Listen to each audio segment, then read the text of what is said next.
It's lovely to see you today, Claire. Thank you so much for your time. I just wanted to start today by asking you to share a little background on HammondCare as an organisation and your role with HammondCare. My name is Claire McCarthy and I'm the head of the foundation for HammondCare. HammondCare is coming to its 90th year providing aged care and dementia support across the east of Australia. Our stretch goes from South Australia over to Sydney and north suburbs. We provide aged care through dementia, that's residential care, home care, and we also have palliative care provision across 3 sites in Sydney, that's Greenwich, Nuringa and Braeside hospitals. And can you tell me a little bit about your role with HammondCare? I've been with HammondCare now for coming up to 2 years. I have an extensive background working in fundraising through paediatric palliative care and health. So the role for the foundation, our purpose and our reason to be in existence at all is the foundation was set up 10 years ago, and that was to provide a vehicle for us to bring in philanthropy and fundraising to extend the services and to ensure that we can, anything that is not government supported, the foundation steps in. So we have also, one of our huge projects that we have is the Dreams Project, and that is to facilitate therapeutic support for people who are in palliative care. And what that looks like is the question around, for a patient in palliative care is, what would you do if you could? That is a question that is front of mind for a lot of patients who are receiving palliative care and also for their families. We are offering the Dreams Project, so there is no cost at all to patients and families. And for patients who are in receiving palliative care, it's that quality of time that they can spend with their families, or indeed if there is a dream that they have that they would like to fulfill at end of life, that's where the Dreams Project steps in. And it is very much part of the therapeutic benefits of the palliative care on offer at HammondCare.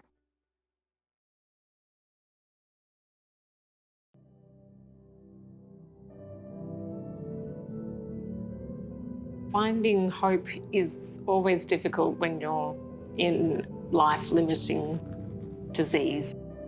When people are diagnosed with a life-limiting illness, while we can't cure people, in a sense we can heal people. We can heal people to know that they matter. The Dreams Project is more than just making a wish or having an experience.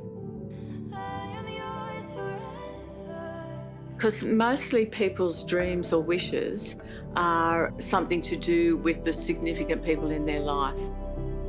Dreams can be really varied. For some people, it might be a dinner with family and friends, or a photo shoot to have a family portrait that not only is a nice moment for them, but provides family with long-lasting memories. Memories are very important. Yeah.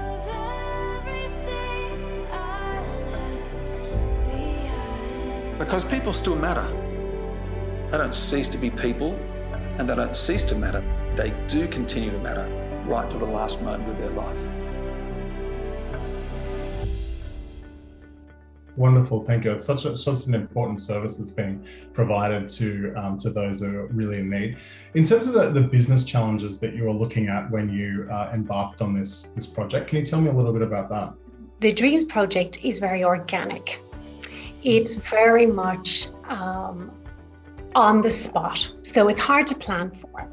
And what we have relied heavily on in just recently is with Salesforce, how do we bring in the technology and the IT infrastructure that will take the burden of the social workers and the volunteers who assist with the rollout of the program.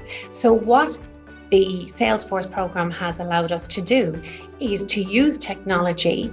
It's lifting any of the stress off the allied health team to be able to do what they should be doing, and that is to be with patients and to roll out the dream. So we can capture information in the cloud in a very safe environment that is going, if we have a similar dream, we can go, you know what, we know who we contacted there. So it's also keeping a database record for us that's easily accessible. And of course, Salesforce is such an easy tool to use.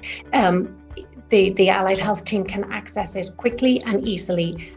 We help from the foundation's perspective to run the administration of it. They can do what they need to do, and that is that person-centered care. It's wonderful to hear that the technology is providing those efficiencies and really giving your client-facing staff as much client-facing time as possible, which is really what they're there to do. Yeah. So it's no secret we've been through a pandemic over the past 2 years, which continues. Did the pandemic impact your challenges in any particular ways? It did. Andrew, the biggest challenge for us is first and foremost, it's patient safety and that of their families. With the dreams, we were restricted in what we could do, but I'll tell you how the good old pivot word. For example, just before Christmas, we had a family, a person who was a palliative care in a regional area, and we were able to facilitate transporting a family member to get home to have those last days with the family. So public transport is still running, and we were able to get transport organised. Where it has been impacted is something like, say, if a family wanted to do a trip to Dreamworld. Obviously, we weren't able to get into Queensland from New South Wales.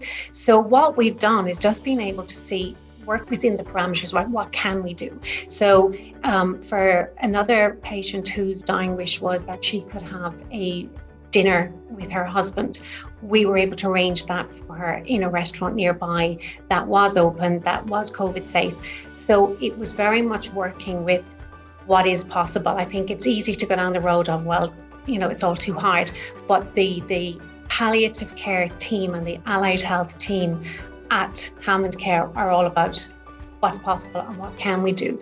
We had another lovely interaction just between those two latest lockdowns. We had a patient at Greenwich Hospital whose wish was to meet his West Tigers team that won the grand final, I think in 2005, and there was 3 members he hadn't met. So we were able to facilitate that meeting, and in a COVID safe environment, they were able to meet.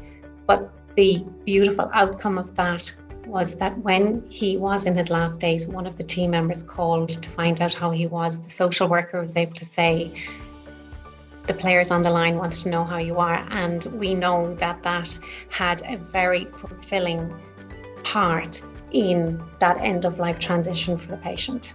So we work with what we can. In terms of the use of Salesforce within with the pandemic over the last couple of years, are there elements of the technology that have really helped in overcoming those challenges of providing some of this experience to clients or to the staff in general? It's hugely important for us. So we have a database of donors and people who generously contribute to our programs across HammondCare.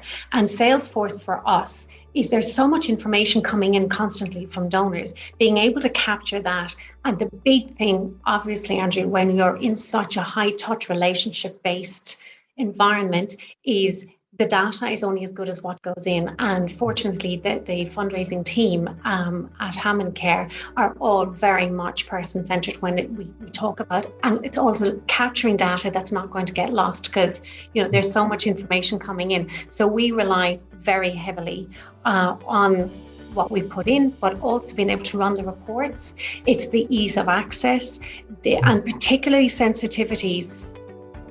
Across HammondCare, Salesforce has multiple uses, so ours is very different from others, and we're very conscious of if we didn't have something like Salesforce to be able to capture that information. When you think of life without it. So thank you for sharing that. You've been on this journey with HammondCare for a couple of years yourself now, and I know HammondCare's been on that journey with Salesforce for a while longer. What advice would you give to other organizations in this sector who are looking at embarking on that journey themselves to help drive success? To me, Salesforce is like having a Ferrari. Mm-hmm. You don't drive it in first gear. You got to use all the gears and you got to drive it, and it loves being driven in fifth, at maximum speed. So I would say anybody who's coming into an environment where they're not familiar with Salesforce is get to know it, get to know the mechanics, and get to know how you can drive it to its maximum, because that's when it works so well. I think there are features there's so much that really get to know what features it is that you need to be using, and everything you put in is going to pay dividends later on, because it's amazing what we forget. So that would be my thing. See it like it's the Ferrari and drive it, because that's what's going to keep the well-oiled machine going. Claire, I just wanted to say thank you so much for sharing your story today, the story of HammondCare, and for the amazing work that you do with HammondCare and HammondCare does in the community. It's greatly appreciated. And again, thank you for sharing your story. It's a privilege. Thank you, Andrew.